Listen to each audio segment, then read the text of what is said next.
ಪ್ರಧಾನಿ ನರೇಂದ್ರ ಮೋದಿ ಅವರ ಮನದ ಮಾತಿನ 132ನೇ ಸಂಚಿಕೆಯನ್ನು ಧಾರವಾಡ ಜಿಲ್ಲೆಯ ಮುಖಂಡರು ನಾಗರಿಕರು ವೀಕ್ಷಿಸಿ ಮೆಚ್ಚುಗೆ ವ್ಯಕ್ತಪಡಿಸಿದರು. ದೂರದರ್ಶನದೊಂದಿಗೆ ಮಾಜಿ ಸಚಿವ ಶಂಕರ್ ಪಾಟೀಲ್ ಮುನೇನಕೊಪ್ಪ ರೈತರ ಜೊತೆಗೂಡಿ ಕೃಷಿ ಸಮೃದ್ಧಿ ಸಂಘಟನೆ ಸ್ಥಾಪಿಸಿ ಉತ್ತಮ ಕೆಲಸ ಮಾಡುತ್ತಿರುವ ಮಂಜುನಾಥ್ ಕಾಲವಾಡ್ ಕಾರ್ಯವೈಖರಿ ಮೆಚ್ಚುವಂತದ್ದು.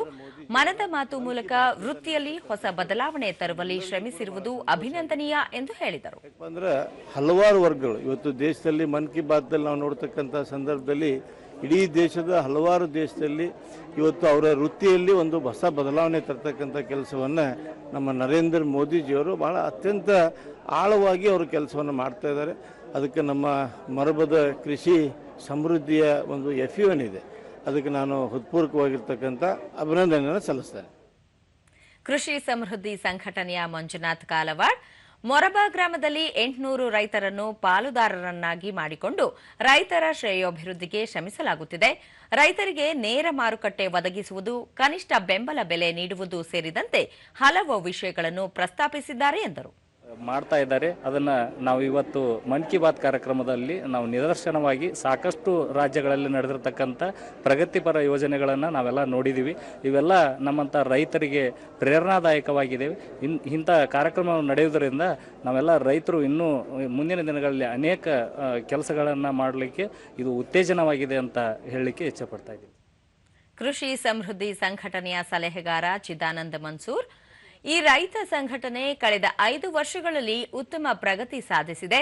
ಲಕ್ಷಗಳಿಂದ ಕೋಟಿಯವರೆಗೆ ವಹಿವಾಟು ನಡೆಸುವ ಹಂತಕ್ಕೆ ಇಂದು ತಲುಪಿರುವುದು ಸಂತಸ ತಂದಿದೆ. ಕುರಿ ಸಾಕಾಣಿಕೆ ಕೇಂದ್ರದಿಂದ ಉತ್ತಮ ಲಾಭ ಗಳಿಸಲಾಗುತ್ತಿದೆ. ಪ್ರಧಾನಿ ನರೇಂದ್ರ ಮೋದಿ ಅವರ ಮನದ ಮಾತು ರೈತರು ಸೇರಿದಂತೆ ಎಲ್ಲರನ್ನೂ ಹುರಿದುಂಬಿಸಿದೆ ಎಂದು ತಿಳಿಸಿದರು. ಒಬ್ಬ ಪ್ರಗತಿಪರ ರೈತ ಮಂಜುನಾಥ್ ಉರ್ಫ್ ಗಂಗಪ್ಪ ಈಶ್ವರಪ್ಪ ಕಾಲವಾಡ್ ಅನ್ನುವಂಥ PUC ಓದಿದ ಯುವಕ ತನ್ನ ಒಂದು ಕ್ರಿಯಾಶಕ್ತಿಯ ಮೂಲಕ 500 ಕುರಿ ಮತ್ತು 25 ಟಗರಿನ ಒಂದು ಅದ್ಭುತವಾದಂಥ ಮಾಡರ್ನ್ ಕುರಿ ಸಾಕಾಣಿಕೆ ಕೇಂದ್ರವನ್ನು ಮಾಡಿ 2ನೇ ವರ್ಷದಲ್ಲಿ ಪದಾರ್ಪಣೆ ಮಾಡಿದ್ದಾನೆ.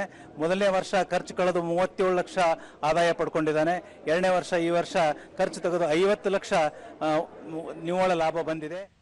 ನಿವೃತ್ತ ಶಿಕ್ಷಕ ವಿರೂಪಾಕ್ಷಪ್ಪ ಸೆರಗುಪ್ಪಿ, ಪ್ರಧಾನಿ ನರೇಂದ್ರ ಮೋದಿ ಅವರ ಮನದ ಮಾತು ಕಾರ್ಯಕ್ರಮ ಯುವಕರಿಗೆ ಪ್ರೇರಣೆಯಾಗಿದೆ ಎಂದು ಹೇಳಿದರು. ಹೋರಾಟದಲ್ಲಿ ಮುಂಚೂಣಿ ಇದ್ದಂಥ ಗ್ರಾಮ, ಅದೇ ಪ್ರಕಾರವಾಗಿ ಈಗ ಒಕ್ಕಲ್ತನ, ಕುರಿ ಸಾಗಾಣಿಕೆ, ಕೋಳಿ ಸಾಗಾಣಿಕೆ ಈ ಒಂದು ಮಾರ್ಗದೊಳಗೆ ಈ ಗ್ರಾಮಕ್ಕೆ ಒಂದು ಮಾದರಿಯಾದ ಕಾರ್ಯಕ್ರಮ ಅಂತೇಳಿ ಹೇಳಿ ಸಂತೋಷವನ್ನು ವ್ಯಕ್ತಪಡಿಸ್ತಾ ಇದ್ದೇನೆ. ಗ್ರಾಮಸ್ಥ ನಿಂಗಪ್ಪ ಸುತಗಟ್ಟಿ, ನಮ್ಮ ಗ್ರಾಮದಲ್ಲಿ ಮನದ ಮಾತು ನೇರ ಪ್ರಸಾರಕ್ಕೆ ಅವಕಾಶ ಕಲ್ಪಿಸಿದ್ದಕ್ಕೆ ಅಭಿನಂದನೆ.